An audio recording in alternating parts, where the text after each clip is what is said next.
Hello everyone! We are on chapter 12, which is the final chapter of A Wrinkle in Time, and it's called The Foolish and the Weak. Let's see what happens. I hope it's a good ending. Meg could see nothing, but she felt her heart pounding with hope. With one accord, all the beasts rose to their feet, turned toward one of the arched openings, and bowed their heads and tentacles in greeting. Mrs. Watson appeared, standing between two columns. Beside her came Mrs. Who, behind them a quivering of light. The three of them were somehow not quite the same as they had been when Meg first had seen them. Their outlines seemed blurred. Colors ran together, as in a wet watercolor painting. But they were there. They were recognizable. They were themselves. Meg pulled herself away from Aunt Beast, jumped to the floor, and rushed to Mrs. Whatsit. But Mrs. Whatsit held up a warning hand, and Meg realized that she was not completely materialized, that she was light and not substance, and embracing her now would have been like trying to hug a sunbeam. "We had to hurry so there wasn't quite time. You wanted us?" Mrs. Whatsit asked. The tallest of the beasts bowed again and took a step away from the table and towards Mrs. Whatsit. "Is it a question of the little boy?" "Father left him," Meg cried. "He left him on Camazotz." Appallingly, Mrs. Whatsit's voice was cold. "And what do you expect us to do?" Meg pressed her knuckles against her teeth so that her braces cut her skin. Then she flung out her arms pleadingly. "But it's Charles Wallace. It has him, Mrs. Whatsit. Save him, please save him."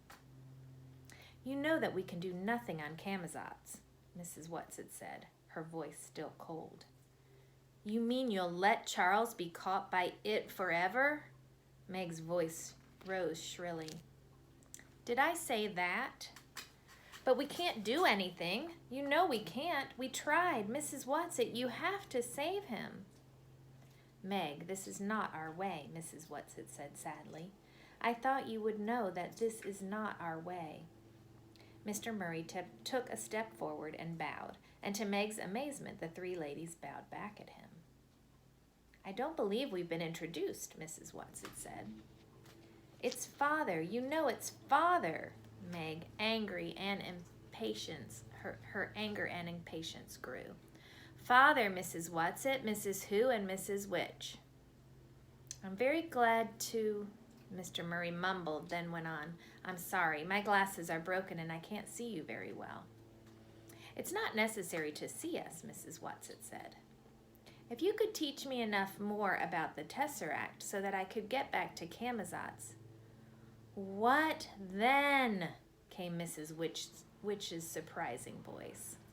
"I will try to take my child away from it." "And you know that you will not succeed?" "There's nothing left except to try." Mrs. Whatsit spoke gently. "I'm sorry, we cannot allow you to go." "Then let me," Calvin suggested. "I almost got him away before." Mrs. Whatsit shook her head. "No, Calvin. Charles has gone even deeper into it. You will not be permitted to throw yourself in with him, for that, you must realize, is what would happen." There was a long silence. All the soft rays filtering into the great hall seemed to concentrate on Mrs. Whatsit, Mrs. Who, and a faint light that must be Mrs. Witch. No one spoke. One of the beasts moved a tendril slowly back and forth across the stone tabletop. At last, Meg could stand it no longer, and she cried out despairingly, "Then what are you going to do? Are you just going to throw Charles away?" Mrs. Witch's voice rolled formidably across the hall. "Silence, child!" But Meg could not be silent. She pressed closely against Aunt Beast, but Aunt Beast did not put the protecting tentacles around her. I can't go," Meg cried. "I can't. You know I can't." "Did anybody ask you to?" The grim voice made Meg's skin prickle into goose flesh. She burst into tears. She started beating at Aunt Beast like a small child having a tantrum. Her tears rained down her face and spattered Aunt Beast's fur. Aunt Beast stood quietly against the assault. All right, I'll go, Meg sobbed. I know you want me to go. We want nothing from you that you do without grace, Mrs. Whatsit said, or that you do without understanding. Meg's tears stopped as abruptly as they had started. But I do understand. She felt tired and unexpectedly peaceful. Now the coldness that under Aunt Bee's ministrations had left her body had also left her mind. She looked toward her father, and her confused anger was gone, and she felt only love and pride. She smiled at him, asking forgiveness, and then pressed up against Aunt Beast. This time Aunt Beast's arm went around her. Mrs. Witch's voice was grave. What do you understand? That it has to be me, that it can't be anyone else. I don't understand Charles, but he understands me. I'm the one who is closest to him. Father's been away for so long, since Charles Wallace was a baby. They don't know each other, and Calvin's only known Charles for such a little time. If it had been longer, then he would have been the one, but, oh, I see, I understand. It has to be me. There isn't anyone else. Mr. Murray, who had been sitting, his elbows on his knees, his chin on his fists, rose. I will not allow it. Why? Miss Witch demanded. Look, I don't know what or who you are, and at this point I don't care. I will not allow my daughter to go alone into this danger. Why? You know what the outcome will probably be, and she's weak now, weaker than she was before. She was almost killed by the black thing. I fail to understand how you can even consider such a thing. Calvin jumped down. Maybe it's right about you, or maybe you're in a league with it. I'm the one to go if anybody goes. Why did you bring me along at all? To take care of Meg? You said so yourself. But you haven't done that, Mrs. Whatsit assured him. I haven't done anything, Calvin shouted. You can't send Meg. I won't allow it. I'll put my foot down. I won't permit it. Don't you see that you're making something that's already hard for Meg even harder? Mrs. Whatsit asked. Aunt Beast turned tentacles towards Mrs. Whatsit. Is she strong enough to test her again? You know what she has been through. If Witch takes her, she can manage, Mrs. Whatsit said. If it will help, I could go too and hold her. Aunt Beast's arm around Meg tightened. Oh, Aunt Beast, Meg started, but Mrs. Whatsit cut her off. No. I was afraid not, Aunt Beast said humbly. I just wanted you to know that I would. Mrs. Whatsit? Mr. Murray frowned and pushed his hair back from his face.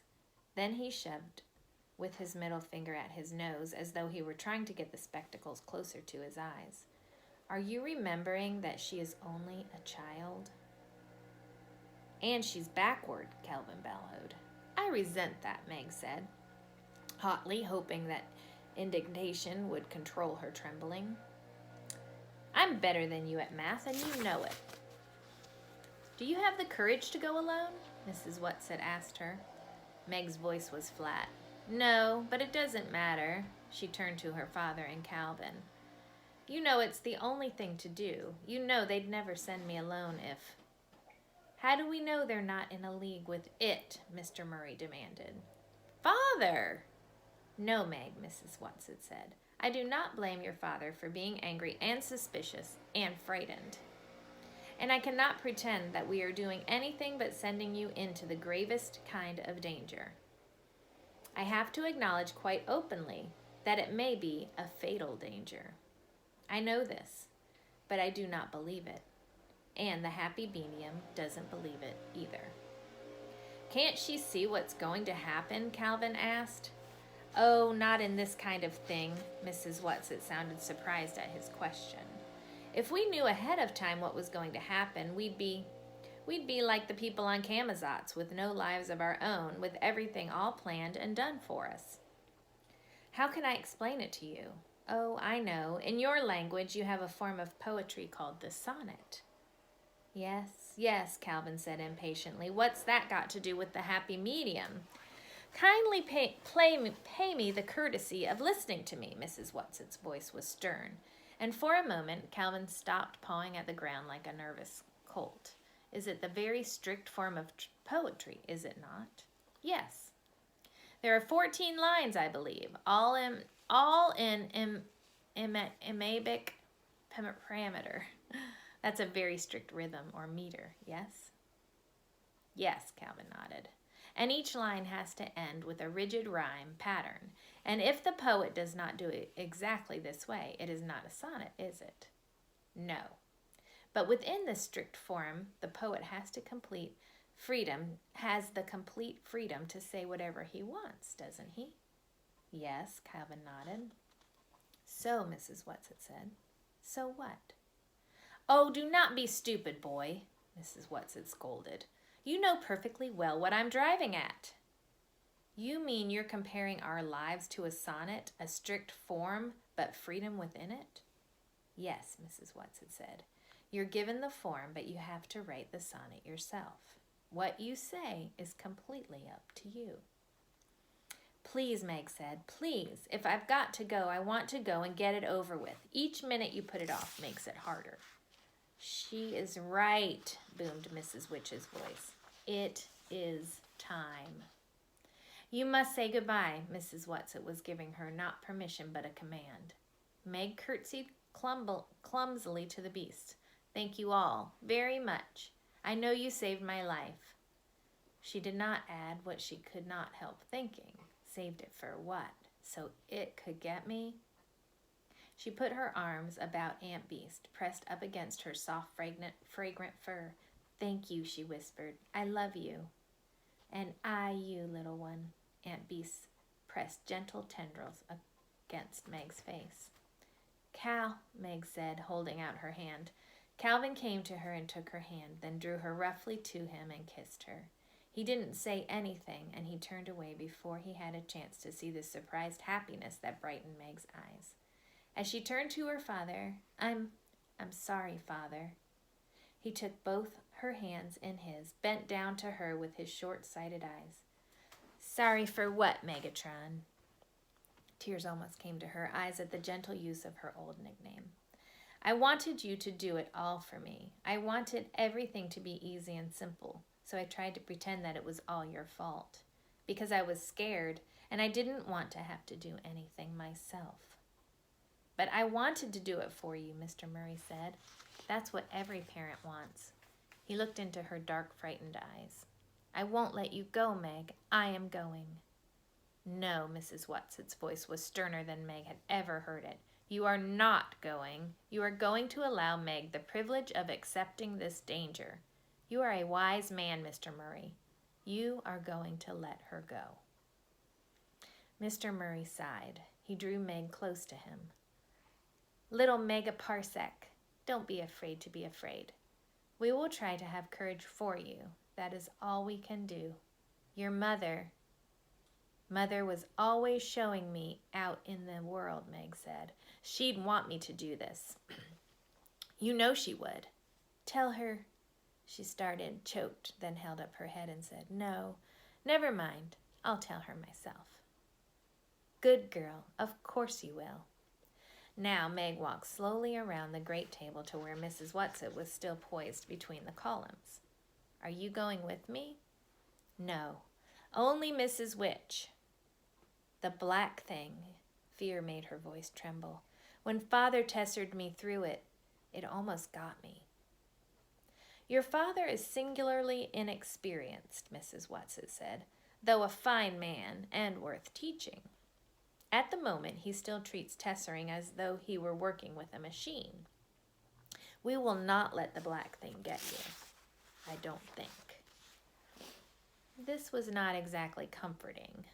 The momentary vision and faith that had come to Meg dwindled. But suppose I can't get Charles Wallace to stay away from it. Stop, Mrs. Watson held up her hand. We gave you gifts the last time we took you to Camazotz. We will not let you go empty-handed this time. But what we can give you now is nothing you can touch with your hands. I give you my love, Meg. Never forget that my love always. Can you get honey for me? Mrs. Who, eyes shining behind spectacles, beamed at Meg. Meg felt her in her blazer pocket and handed back the spectacles she had used at Camazot's. Your father is right. Mrs. Who took the spectacles and hid them somewhere in the folds of her robes. The virtue is gone from them. And what I have to give you this time you must try to understand, not word by word, but in the flash, as you understand the tesseract. Listen, Meg. Listen well. The foolishness of God is wiser than men, and the weakness of God is stronger than men. For ye see your calling, brethren, how that not many wise men after the flesh, not many mighty, not many noble, are called.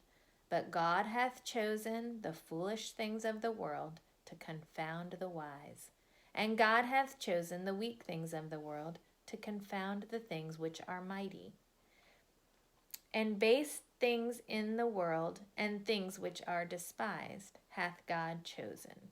Yea, and things which are not, to bring to naught things that are. She paused and then said, May the right prevail. Her spectacles seemed to flicker. Behind her, through her, one of the columns became visible. There was a final gleam from the glasses, and she was gone. Meg looked nervously to where Mrs. Whatsett had been before Mrs. Who spoke, but Mrs. Whatsett was no longer there. No, Mr. Murray cried, and stepped toward Meg. Mrs. Witch's voice came through her shimmer.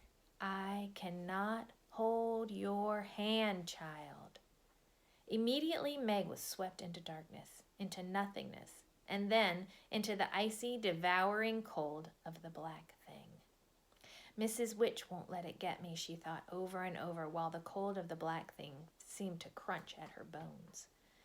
Then they were through it, and she was standing breathlessly on her feet on the same hill on which they had first landed on Camazot's. She was cold and a little numb, but no worse than she had been often in the winter in the country when she had spent an afternoon skating on the pond. She looked around. She was completely alone. Her heart began to pound. Then, seeming to echo from all around her, came Mrs. Witchett's unforgettable voice. I have not given you many gift. You have something that it has not. This something is your only weapon, but you must find it for yourself. Then the voice ceased, and Meg knew that she was alone. She walked slowly down the hill, her heart thumping painfully against her ribs. There below her was the same row of identical houses they had seen before, and beyond these the linear buildings of the city. She walked along the quiet street. It was dark, and the street was deserted. No children playing ball or skipping rope. No mother figures at their doors. No father figures returning from work. In the same window of each house was a light, and as Meg walked down the street, all of the lights were extinguished simultaneously. Was it because of her presence, or was it simply that it was time for the lights to go out? She felt numb. Beyond rage or disappointment or even fear, she put one foot ahead of the other with precise regularity, not allowing her pace to lag. She was not thinking. She was not planning. She was simply walking slowly but steadily toward the city and the domed building where it lay. Now she approached the outlying buildings of the city. In each of them was a vertical line of light, but it was a dim, eerie light, not the warm light of the stairways in cities at home. And there were no isolated, brightly lit windows where someone was working late or an office was being cleaned. Out of each building came one man, perhaps a watchman, and each man started walking the width of the building. They appeared not to see her. At any rate, they paid no attention to her whatsoever, and she went on past them. What have I got that it hasn't got, she thought suddenly. What have I possibly got? Now she was walking by the tallest of the business buildings, more dim vertical lines of light. The walls glowed slightly to give a faint illumination to her streets. Central Intelligence was ahead of her. Was the man with the red eyes still sitting there? Or was he allowed to go to bed? But this was not where she must go, though the man with the red eyes seemed the kind old gentleman he claimed to be when compared with it. But he was no longer of any consequence in the search for Charles Wallace. She must go directly to it. Excuse me. It isn't used to being resisted. Father said that's how he managed, and how Calvin and I managed as long as we did. Father saved me then. There's nobody here to save me now. I have to do it myself. I have to resist it by myself. Is that what I have that it hasn't got? No, I'm sure it can resist. It just isn't used to having other people resist. Central intelligence blocked with its huge rectangle at the end of the square. She turned to walk around it, and almost imperceptibly her steps slowed.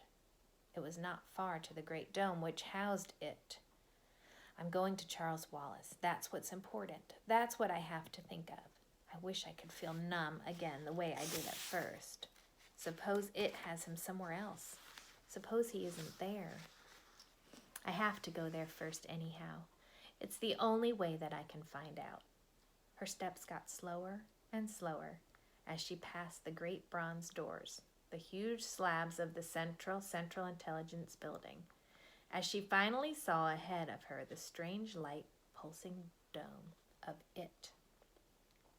Father said it was all right for me to be afraid. He said to go ahead and be afraid.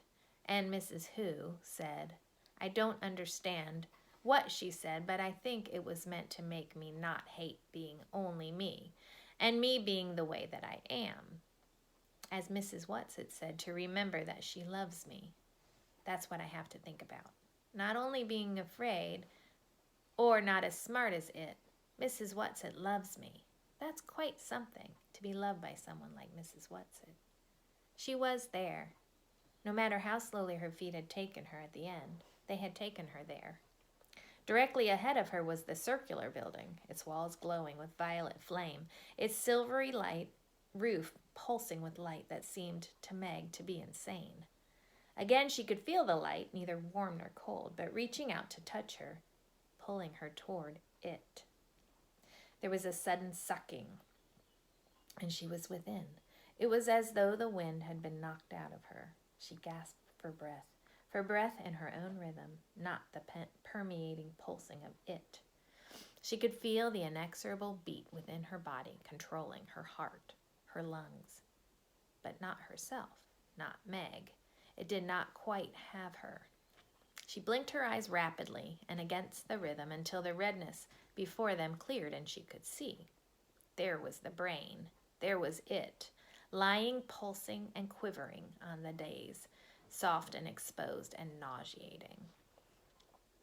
Charles Wallace was crouched beside it, his eyes still slowly twirling, his jaw still slack, as she had seen him before. Sorry. With a tick in his forehead, reiterating the revolting rhythm of it.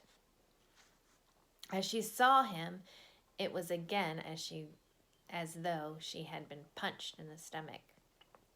For she had to realize afresh that she was seeing Charles, and yet it was not Charles at all. Where was Charles Wallace, her own beloved Charles Wallace? What is it I have got that it hasn't got? You have nothing that it hasn't got, Charles Wallace said coldly. How nice to have you back, dear sister. We have been waiting for you. We knew that Mrs. Whatsit would send you. She is our friend, you know. For an appalling moment, Meg believed, and it was in that moment that she felt her brain being gathered up into it. No, she screamed at the top of her lungs. No, you lie. For a moment, she was free form in its clutches again. As long as I can stay angry, it can't get me. Is that what I have that it doesn't have? Nonsense, Charles Wallace said. You have nothing it doesn't have. You're lying, she replied, and she felt only anger toward this boy who was not Charles Wallace at all.